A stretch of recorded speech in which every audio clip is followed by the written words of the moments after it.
अध्याय 2 बहुपद।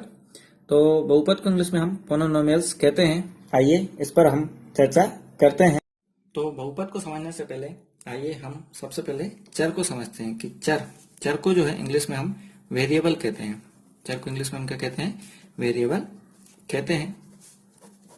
तो आइए इसे हम देखते हैं कि वेरिएबल जो है या चर, तो चर का अर्थ है, चर का अर्थ है वह वस्तु, चर का अर्थ है वह वस्तु जो विचरण करती है। जो क्या करती है? विचरण, जो विचरण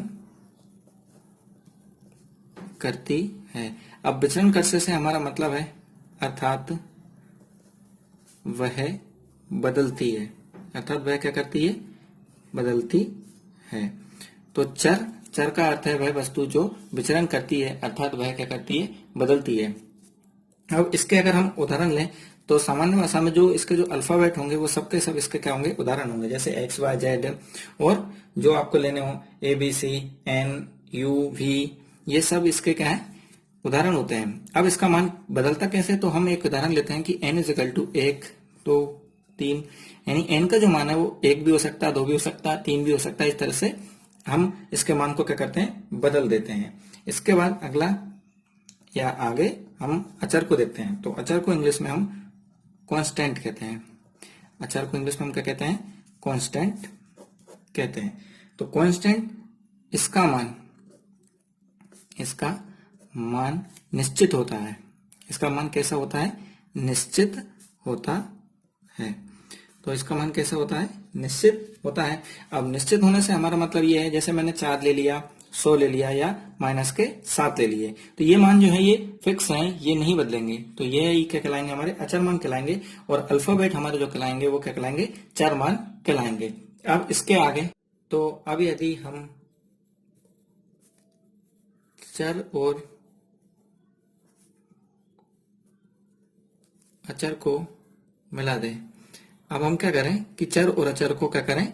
मिला दें, तो वह बीजीय व्यंजक बनते हैं। तो वे क्या बन जाते हैं?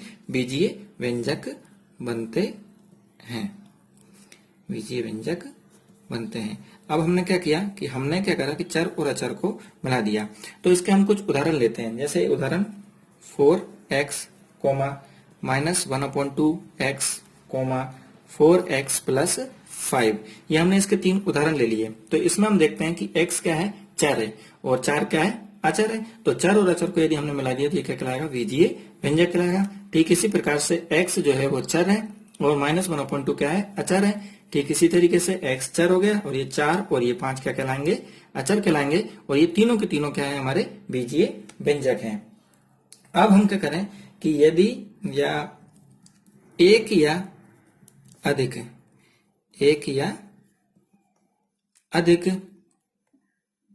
पदों से, एक या अधिक पदों से बना व्यंजक। तो हमने क्या करा कि एक या अधिक पद ले लिए, तो उससे जो व्यंजक बनेगा वही जो है क्या कहलाएगा? हमारा बहुपद कहलाएगा। तो एक या अधिक पदों से बना व्यंजक ही क्या कहलाता है? बहुपद कहलाता है। लेकिन इसकी एक शर्त होती है, और वह शर्त यह होती है कि चर राशि, क्या शर्त होती है? कि चर राशि हमेशा पूर्ण संख्या होनी चाहिए। कि चर राशि कैसी होनी चाहिए? हमेशा पूर्ण संख्या होनी चाहिए। तो पूर्ण संख्या से हमारा यहाँ से 0 से लेके 1 2 ये 3 इस तरह से लेके अनंत तक की गिनतियों से है, जो कि हम पहले चर्चा कर चुके हैं। तो आइए इसका एक उदाहरण लेके हम चेक करते हैं कि जैसे 4x की घात 2 माइनस 3x प्लस 11, ये हमने 3 पद ले लिए हैं। ये पहला पद, द्वितीय, तृतीय, ये तीनों को मिला के क्या बन गया? हमारा एक बहुपद बन गया। अब हम हमारी शर्त को चेक करते हैं कि x की घात कितनी है? 2 है। 2 क्या है? पूर्ण संख्या है। यहाँ x की घात कितना है? 1 है। तो ये भी क्या है? पूर्ण संख्या है। और यहाँ लिखे हुए हैं 11। 11 से हमारा यहाँ से x की घात 0 है, जो भी हम थोड़ी देर बाद चर्चा कर रहे हैं जिस पर। तो यहाँ लिखा हुआ है x की घात 0, तो 0 भी क्या है? पूर्ण संख्या है। तो ये क्या कहलाएगा? बहुपद कहलाएगा। इसका एक और उदाहरण हम लेते हैं। जैसे मैंने लिया x प्लस 1/x है। अब ये क्या है, 1/x है, तो मुझे इसे सही से लिखना पड़ेगा। तो मैं इसे लिखता हूं कि इसकी भी घात 1 है और इसकी भी घात कितनी है, 1 है। तो x की घात 1 ये तो वैसा का वैसा ही, ये प्लस भी वैसा का वैसा ही। अब ये x की घात 1 कहाँ है, ये नीचे है। तो मैं जब इसे ऊपर ले जाऊंगा तो ये प्लस का था किस में बदल जाएगा, माइनस में बदल जाएगा। अब चूंकि मुझे क्या मिल गया, माइनस का 1 मिल गया, और माइनस का 1 जो है वो पूर्ण संख्या नहीं है, इसलिए ये क्या है, बहुपद नहीं है।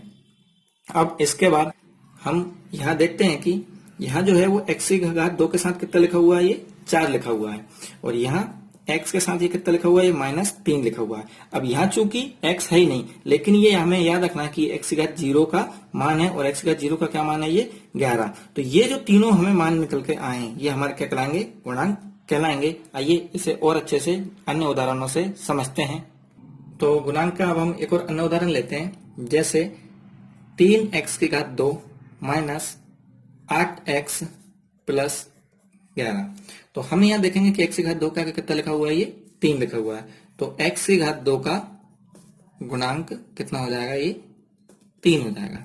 कि x की घात 2 का गुणांक कितना है, ये 3 है। इसके बाद x के साथ देखते हैं हम कितना है, ये -8। ध्यान रखना है हमें कि हमें चाहे निशान जो भी हो वो लेना है। तो प्लस है तो प्लस लिखने की आवश्यकता नहीं है, लेकिन यदि माइनस है तो माइनस हमें लेना है। तो हमें x का गुणांक कितना मिल गया, -8। इसके बाद x की घात 0 का गुणांक। अब आप बार बार सोच रहे होंगे कि मैं यहाँ पर x की घात 0 क्यों बता रहा हूँ, कि x की घात 0 क्या होगा, 11 होगा। तो हम ये चीज जानते हैं कि x की घात 0 का मान कितना होता है, 1 होता है। तो अगर मैं 11 में 1 का गुणा करूं तो कितना हो जाएगा, ये 11। यानी 11 गुणा क्या लिखा हुआ है, x की घात 0 यहाँ पर लिखा हुआ है। तो x की घात 0 का गुणांक कितना हो जाएगा, ये 11 हो जाएगा। अब इसके बाद हम पदों पर चर्चा करते हैं कि बहुपद के क्या क्या पद होते हैं। तो बहुपदों के पदों में जो सबसे पहला पद होता है वह कहलाता है एक पदी, जिसे हम इंग्लिश में मोनोमियल कहते हैं। इंग्लिश में हम इसे क्या कहते हैं, मोनोमियल कहते हैं। तो मोनोमियल जिसमें केवल एक पद होता है। मोनोमियल क्या होता है, जिसमें केवल कितना पद होता है, एक पद होता है। अब एक पद से हमारा अभिप्राय ऐसी संख्या से होता है जैसे 7x/। इसमें चर और अचर दोनों शामिल हैं, और ये केवल एक ही पद होता है। इसमें बीच में प्लस या माइनस नहीं आता है। और इसके उदाहरण 3z² और 4, ये सब इसके क्या कहलाएंगे, उदाहरण कहलाएंगे। एक पदी के बाद इसमें दूसरा जो पद होता है वह कहलाता है द्विपदी। द्विपदी को इंग्लिश में जो हम क्या कहते हैं, बायनोमियल कहते हैं। तो बायनोमियल, तो द्विपदी जिसमें केवल कितने पद होंगे, 2 पद। जैसे कि नाम में समझ आ रहा है कि द्विपदी, तो इसमें कितने पद होंगे, केवल 2 पद होते हैं, केवल 2 पद होते हैं। अब 2 पद कैसे होंगे, जैसे x प्लस y, तो इसमें कितने पद होगा, 1 2। ये जो प्लस के निशान है इसे अलग अलग कर रहा है, तो ये पहला पद और ये द्वितीय पद, तो ये कितने पद होगा, ये 2 पद हो गए। और एग्जाम्पल ले लेते हैं हम कि m-5 और a² - b², इनमें सब में कितने कितने पद हैं, 2 पद, 1 2 1 2 1 2। ये इसके कितने कितने पद हो गए, 2 2 पद हो गए। इसके बाद इसी का तृतीय जो है वो कहलाएगा त्रिपद। त्रिपद मतलब क्या हो गया, सीधे सीधे हमें समझ में आ रहा है 3 पद। इसे इंग्लिश में जो है हम ट्राइनोमियल कहते हैं। तो इसे इंग्लिश में क्या कहते हैं हम, ट्राइनोमियल। तो इसमें कितने पद होंगे, इसमें केवल 3 पद होंगे। तो इसमें कितने पद होते हैं, ये 3 पद होते हैं। तो इसके अब हम उदाहरण ले लेते हैं। जैसे x प्लस y प्लस 7, एक ही उदाहरण ये हो गया, 1 2, ये 3 पद हो गए हमारे। और ab plus a plus b, ये भी 3 पद हो गए, 1 2 3। और उदाहरण तो 3x की घात 2 प्लस 5x प्लस 2, ये इसके क्या हो गए, हमारे उदाहरण हो गए। अब इसके बाद इसमें इसी तरीके से पद बढ़ते जाते हैं, और अब हम आगे बहुपद की घातों पर चर्चा करते हैं। तो बहुपद की जो घात होती है वो, जैसे हमने इसमें 3 उदाहरण दे रखे हैं, 1 2 3। तो इन तीनों पदों में जो भी सबसे बड़ी घात होगी वो उसका क्या कहलाएगी, घात कहलाएगी। तो इन तीनों में हम देखते हैं कि इसमें बहुपद की जो घात है वो कितनी है, 1 है। यहाँ भी बहुपद की घात 1 है, और यहाँ घात सबसे बड़ी घात कितनी है, 2 है। तो इस बहुपद की घात कितनी है, 2 है। तो हमें जिस भी सवाल के अंदर जितनी बड़ी घात दे रखी होगी वही हमारी क्या कहलाएगी, घात कहलाएगी। जैसे हम एक बहुपद के अंदर 3x की घात 3 प्लस 5x की घात 2 प्लस 4x प्लस 7। अब हम इस उदाहरण को लेते हैं और इसमें हम जब सबसे बड़ी घात को देखते हैं तो सबसे बड़ी घात कितनी है, इसमें 3 है। तो हमारी इस बहुपद में घात कितनी कहलाएगी, 3। 3 ही हमारा क्या कहलाएगा, इसका आंसर कहलाएगा। अब इसके बाद हम घातों के अंदर देखते हैं कि एक घात वाले बहुपद को, कि कितनी घात वाले बहुपद को, एक घात वाले बहुपद को हम एक घातीय को हम क्या बोलते हैं, रेखिक बहुपद भी कहते हैं। तो एक घात वाले बहुपद को हम एक घातीय यानी रेखिक बहुपद कहते हैं। अब रेखिक बहुपद से हमारा मतलब है कि बहुपद कहते हैं। तो इसके जो हम उदाहरण देखते हैं वो देखते हैं कि हम जैसे x प्लस 1, इसकी सबसे बड़ी घात कितनी है, x की घात 1, यही इसकी सबसे बड़ी घात कहलाएगी। और इसके उदाहरण देखते हैं कि अकेला t हो गया, अकेला u हो गया और s हो गया। तो ये सब ये क्या कहलाएंगे, इसके उदाहरण कहलाएंगे। और इनकी घात कितनी है, सबकी घात 1 है, इसलिए ये एक घातीय यानी रेखिक बहुपद कहलाएंगे। इसके बाद द्विघातीय बहुपद। तो दो घात वाले बहुपद को, दो घात वाले बहुपद को हम द्विघातीय बहुपद कहते हैं, तो दो घात वाले बहुपद को हम द्विघातीय बहुपद कहते हैं। अब इसके उदाहरण हम देख लेते हैं। जैसे x की घात 2 प्लस 4, तो यहाँ सबसे बड़ी घात कितनी है, 2 है, तो यही हमारा क्या कहलाएगा, द्विघातीय बहुपद कहलाएगा। इसके बाद और इसके उदाहरण देख लेते हैं। जैसे y की घात 2 प्लस 4y प्लस 5, तो इसमें भी सबसे बड़ी घात कितनी है, 2 ही है, तो यह भी हमारा क्या कहलाएगा, द्विघातीय बहुपद। और एक और x की घात 2 प्लस 3x प्लस 4, तो इसमें भी जो सबसे बड़ी घात कितनी है, वो 2 है, तो यह भी हमारा क्या कहलाएगा, द्विघातीय बहुपद कहलाएगा। इसके बाद तीन घात वाले बहुपद, तो तीन घात वाले बहुपद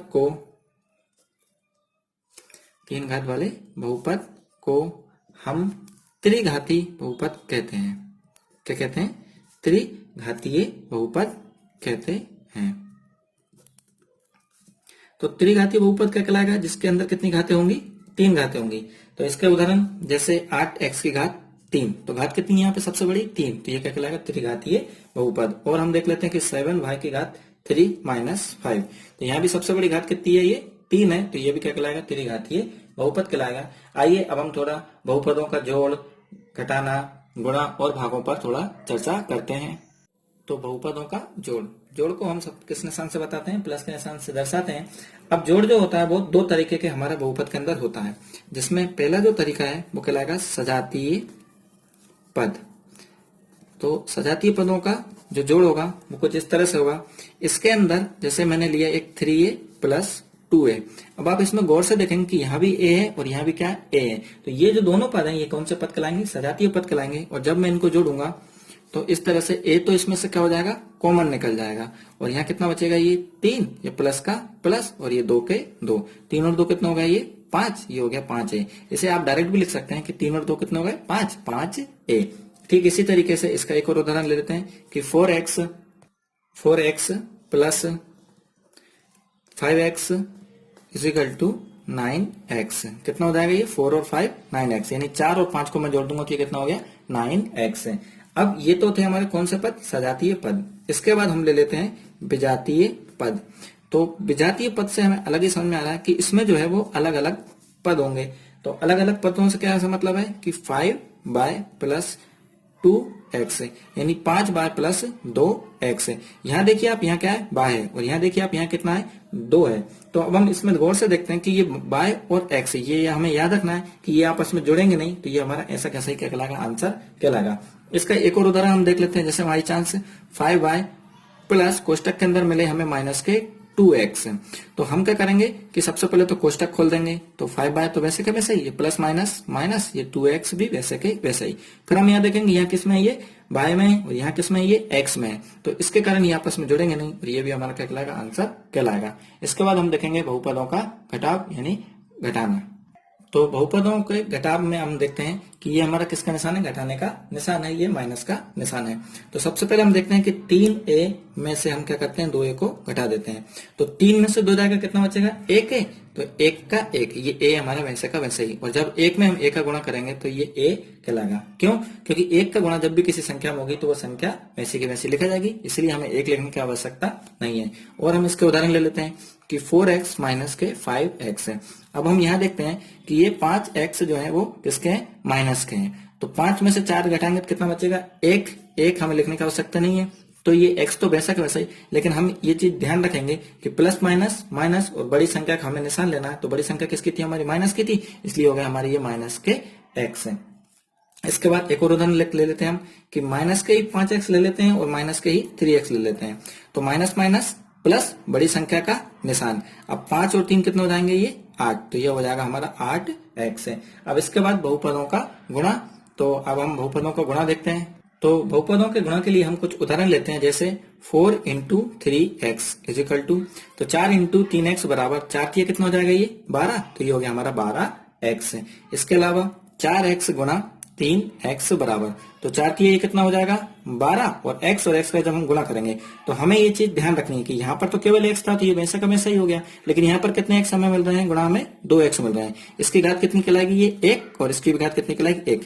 तो गुणा में जो घातें होंगी वो जुड़ जाएंगी, लेकिन शर्त ये रहेगी कि दोनों एक जैसे हो। तो यहाँ भी x है और यहाँ भी x है, तो ये एक जैसे हो गए। अब ये 1 और 1 घात कितनी हो जाएगी, 2। तो ये हो गया 12x की घात 2। अब हम अलग अलग संख्या ले लेते हैं, जैसे 7x गुणा 4a बराबर, तो 7 चुक्को 28 संख्याओं का तो गुणा हो जाएगा। लेकिन यहाँ हम देखेंगे यहाँ क्या है, x है, और यहाँ कितना है, ये a है। तो ये ऐसे कैसे ही x a के रूप में हमें लिख जाएंगे। इसका इस तरह का एक और हम उदाहरण देखते हैं, जैसे 8x की घात 2 गुणा 4x बराबर, तो 8 चुक्को 32 संख्याओं का तो गुणा होगा। लेकिन यहाँ x और x तो एक x तो वैसा वैसे लिखा गया। अब देखिए गुणांक में घातें क्या होंगी, जुड़ेंगी। तो x की घात यहाँ कितना है, 2, यहाँ x की घात कितना, 1, 2 और 1 घात कितनी हो जाएंगी, 3। तो ये हो जाएगा 32x की घात 3। हमें ये याद रखना है कि गुणा में घातें जो होंगी हमारी वो क्या करेंगी, जुड़ेंगी। इसके बाद हम बहुपदों का भाग देखते हैं या बहुपदों में भाग को समझते हैं। तो अब हम भाग को समझते हैं। तो भाग को समझने से पहले हमें कुछ चीजों पर ध्यान देनी चाहिए कि भाज्य, भाजक, भागफल और शेषफल ये क्या होते हैं। तो इसमें सबसे पहले क्या आता है, भाज्य आता है। तो भाज्य क्या होता है, जिसमें भाग देते हैं। भाज्य के बाद क्या आता है, भाजक, भाजक जिससे भाग देते हैं। भाजक के बाद भागफल, जो उत्तर आता है वह हमारा क्या कहलाता है, भागफल कहलाता है। तथा शेषफल, जो हमारा क्या बचता है, शेष बचता है। एक बार फिर हम रिवीजन करते हैं कि भाज्य, भाज्य क्या होता है, जिसमें भाग देते हैं। भाजक, भाजक क्या होता है, जिससे भाग देते हैं। भागफल, जो उत्तर आता है, तथा शेषफल, जो शेष बचता है। आइए अब हम इसे एक उदाहरण के माध्यम से समझते हैं। तो हम एक उदाहरण लेते हैं कि 6x को x से भाग दीजिए। तो हम ये भाग करने का निशान लगा दिया हमने, और 6x इधर आ गया हमारा है, और ये x है। तो अब हम यहाँ देखेंगे यहाँ कितना x है और यहाँ भी कितना है, ये x है। हमें कितना और चाहिए, ये 6 चाहिए। हमें जितने की आवश्यकता होगी हमें उतने का गुणा करना पड़ेगा। तो हम क्या करेंगे, 6 का इस तरह से गुणा करेंगे। तो 6 का गुणा हम किस में करेंगे, x में। तो 6 का गुणा x में करेंगे तो 6 तो वैसे के वैसे ही, और ये x भी वैसे के वैसे ही। इसके आगे कुछ नहीं, मतलब कितना है, ये 1 है। तो 6 एकम 6, और ये x वैसे का वैसा ही। अब हम इसको क्या करेंगे, घटा देंगे। तो 6 में 6 जाएगा तो 0, और x में से x भी जाएगा तो क्या होगा, ये 0। 0 क्या कहलाता है, हमारा शेषफल। ये हमारा क्या कहलाएगा, भाज्य। जो हमारा आंसर आता है वो क्या कहलाता है, हमारा भागफल। और ये हमारा क्या कहलाएगा, भाजक। तो भाजक जिससे भाग देते हैं, तो भाग किससे दे रहे थे हम, x से। भाज्य जिसमें भाग देते हैं, तो कितना था हमारा, 6x। भागफल, जो हमारा उत्तर आता है, ये 6, और शेषफल, शेषफल हमारे पास कुछ प्राप्त नहीं आया, यानी क्या हो गया हमारा, वो 0 हो गया। इसके बड़े बड़े सवाल भी कुछ आएंगे जिन्हें हम आगे हम सवालों को सोल्व करेंगे। अब आगे हम प्रश्नावली 2.1 पर चलते हैं।